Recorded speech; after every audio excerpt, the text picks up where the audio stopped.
June was National Homeownership Month, and to help celebrate, Otto Catrina, a Bay East member and the 2022 president of the California Association of REALTORS, shared his thoughts about promoting homeownership not just during June, but every month, every week, and every day. What's CAR doing at the state level to tackle the housing crisis?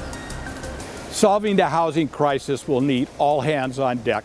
At the state level, CAR has created various coalitions, and we're collaborating with the Habitat for Humanity and the California Builders Association. We also need to have our state leaders involved.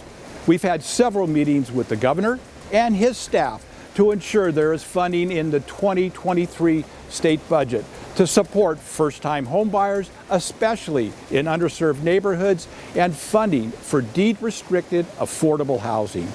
CAR has been a strong supporter of accessory dwelling units and streamlining the local permitting process. What can realtors do at the local level? There's a few things realtors can do locally.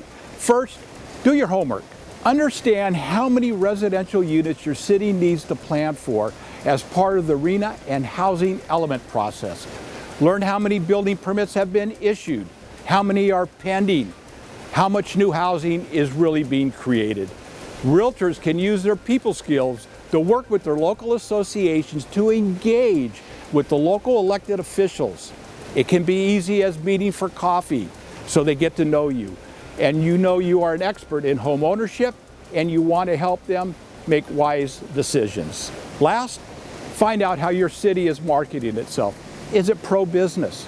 Is it pro-housing? Is your city trying to do everything to meet its housing needs? What can every realtor do to advocate for homeownership? As a realtor, you advocate for housing every time you make the American dream possible. Want to do more?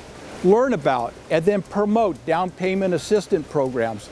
Educate yourself and your colleagues about fair housing issues. Reach out to your local elected officials and remind them that housing and home ownership are critical to developing stronger communities and vibrant communities.